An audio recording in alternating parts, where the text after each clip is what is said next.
Wide open. Bang.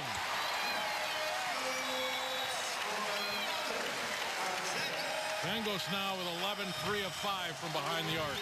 22 of 24 over the past 2.5 games. Didn't see a lot of hesitation there, did you? None at all. Just pure. I tell you what, when he's set, in other words, when he's not coming off a down screen or trying to come off a ball screen and shoot in those situations, when he's just set, catch and shoot, he's about as good a shooter as this program has seen over the last few years. You see right there, has time to set his feet, got excellent form, comes out the same every time, and he's got a ton of confidence in it. I'll tell you what, if you're Portland or anybody else in league going forward, he's a guy you can't leave. In other words, defensively, you have rules and principles. Some guys, if they're good enough shooters, there's a no-help policy. In other words, regardless of what else is going out there on the floor, if you're not leaving him alone, you don't want to give him good looks, you don't want to let him get going, and Portland hasn't been able to do that. Of course, Kevin Pangos, the West Coast Conference Player of the Week, 21 points a game, 56% shooting, and almost 48% from behind the arc.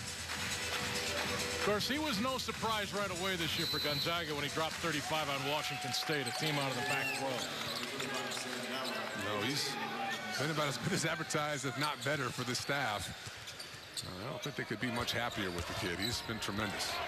Gonzaga has been shooting the three well lately. Pangos, 12 of 23, Bell, 4 of 7, and Harris, 7 of 9. That's 23 of 39 for those three players over the last 39 attempts from behind the arc.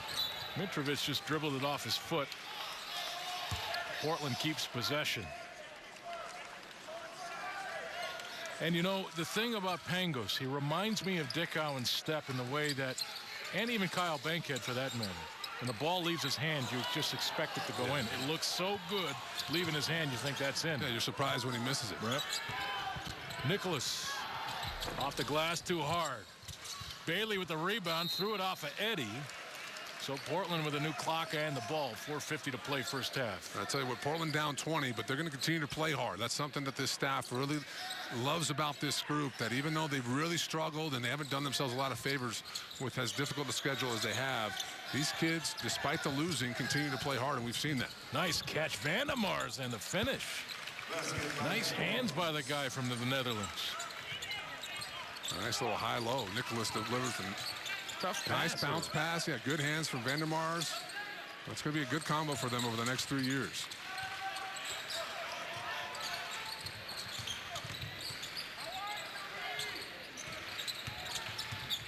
There's Bell. Found space, shot away, no good. Nicholas the rebound. And now Douglas up to Bailey. He's flying to the rim, but the offensive foul called. Gary Bell Jr. back. I know, I hear you. Love to see that one again. Another look at it. Let's see, he's outside the lane. Let's take a look. Nice look ahead from Portland. Yeah, gets there. He's outside the lane. That's an excellent call from the official. From our angle, Richard bang Fox. bang play. You're more impressive every game I do with you. Because I'm starting to agree with the officials, or what? You admitted that you were wrong right away. I didn't know I had that problem, but I'm glad that I'm improving. Hey, I'm trying to make some comedy here. I think I've heard my wife say that before. So. I'm sure. Boy, I'm sure.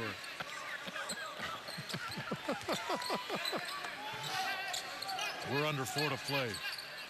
Pangos setting up a new play. Brian Spangler on the floor, number 15, freshman out of Oklahoma. He's got it wide open, and the finish. And a chance for 3. I don't know if you're as high on this kid as I am. I'm a big fan. Because you played with Mr. Violette, I get all of that. Boy, I love this kid's game. Look at the hands. Watch this finish. That kid is tough. He is country tough. 3:47 to play first half. And welcome back. There you see the West Coast Conference preseason coaches poll. Gonzaga picked the win, at least a share of their 12th consecutive title. St. Mary's is second. Brigham Young is third. You see Portland down there at number 7. Kind of a rebuilding, a reloading year for the University of Portland. What do you think of that? BYU makes it a very, very interesting year in the West Coast Conference. Yeah, the addition of that really does. BYU, St. Mary's, and GU are, 3 of only 8 teams over the last 4 years to get average 25 wins, or have 25 wins. So that's impressive for one conference. And those top 3 teams, those are going to be the 3. We'll talk about it at halftime. San Francisco is pretty good this season.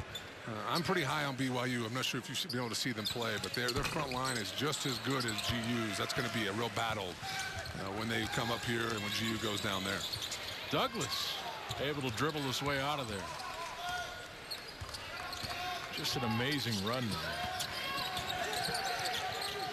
I mean, only UCLA has won more consecutive regular season titles. That was 13. There's Riley for 3, and that's off. Bell the rebound for Gonzaga.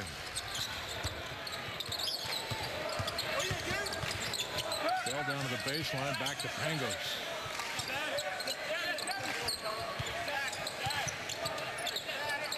Back in the point guard hands.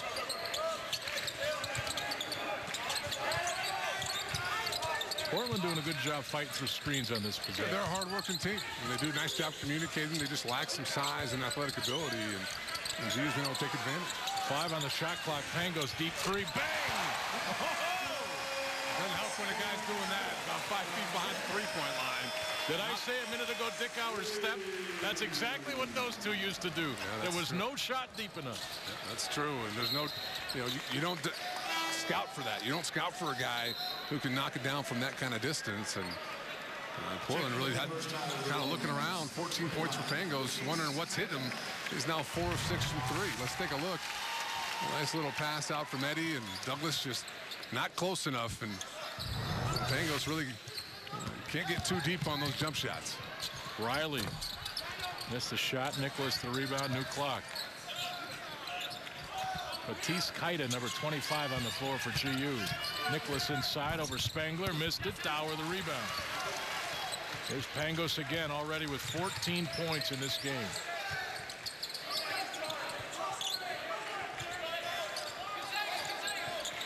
There's Kaita. Tough kid right here. Lacks some on the offensive end, but he does bring stuff to this game for Gonzaga. Really tough, active, good defender. Tough pass to handle there. Plays hard on both ends, and nice to see him get some run. Hasn't been able to really touch the floor at all this season, and had some great moments last year as a freshman. You're absolutely right, Greg. He's got some upside. Riley.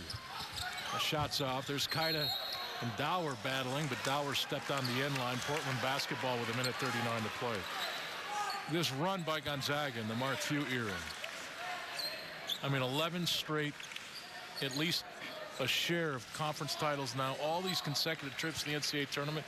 I think the most amazing number to me, never a season under 23 wins. They're doing it in and out of conference. That's the thing. It's not just been a team in a down conference that hasn't, that's been able to dominate. They, but you throughout remember, that non-conference, play a tough schedule and win in that environment as well. You remember the mood around Spokane is Mitrovic earning the trip to the free throw line, foul on Dower. You remember the mood around Spokane last December when they lost 4 in a row, and everybody's like, what's wrong with Gonzaga? What's wrong with Gonzaga? Then at the end of the season, another tournament title, another trip to the NCAA, or another league title, another trip to the NCAA tournament. And well, it's easy. Life goes on. It's easy. like it never happened. It's easy to take for granted. It's easy to take for granted the fact that they've been this good for this long. And if you think about it, imagine trying to be the best at something 11 years in a row. I don't care what it is. That is tough to do. I know the WCC isn't, the Pac-10 or Pac-12 or ACC, but it's a good league consistently in the top 10 in the country.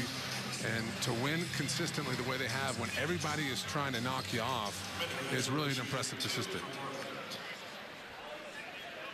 So Mitrovic at the free throw line. He's going to shoot 3 here. The officials were over checking to see if both is just shooting 2. Just shooting 2. So I think they went over to see if his feet were behind the line. I think he was clearly inside the arc. It looked to me like he stepped in and that right foot was on the three-point line. Good call from the officials. And it's nice that they can go over there and check that quickly. That wasn't always the case even just a few years ago. A lot of missed calls because they weren't able to go and revisit it and take a look at it on replay.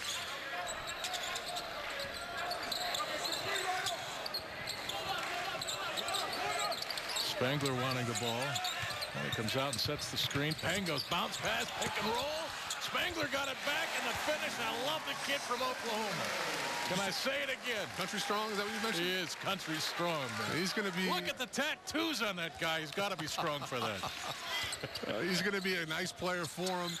A kid that could probably start for him here in a couple years. Is a nice play over the top. Mitrovic gets a nice pass from Nicholas.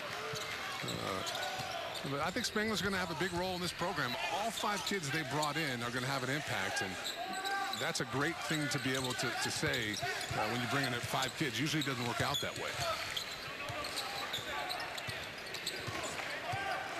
18 on the shot clock, about 26 on the game clock.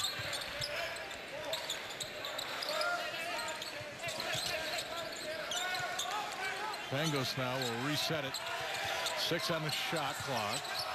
Dower set the screen, got it back. 3-point attempt, good. Big Sam, very versatile player for Gonzaga.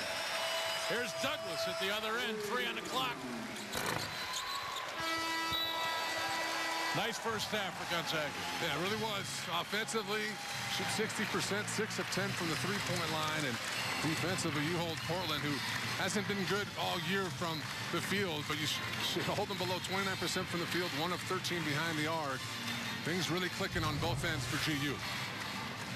Kevin Pangos, another great performance to this point for the freshman for Gonzaga. 14 points. He's 4 of 6 from behind the line. Gonzaga as a team shot 60%, Portland 28.9. Gonzaga with a 49-25 lead after the first 20 minutes. Oh, Christmas is in the books as we start another West Coast Conference schedule in Spokane.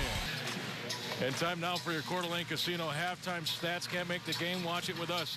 All televised Gonzaga games are at the Coeur d'Alene Casino. Great prizes, drink specials, and food. Submit your tickets for $10 EPC only at the Coeur d'Alene Casino. Numbers all Gonzaga, Richard. Yeah, they really are. The bench points is what stands out to me. 5 different guys off the bench, led by Sam Dower with 7 points, have come in and had an impact on the offensive end as well as on the defensive end. And the 3-point shooting, GU finding good shots. Wait a minute. Knocking those down. And Portland really struggling from behind the arc, which is shocking because if you follow the WCC, Portland has always been so good from behind the arc. Out of all those numbers, it was the bench points that stood out to you. Yeah, I like balance offensively. Which one did you like? The shooting percentage. We got a 24-point game. Of course the bench is going to play. No, but they're being productive. Man, you're killing me today. You guys are killing me. I'm still learning.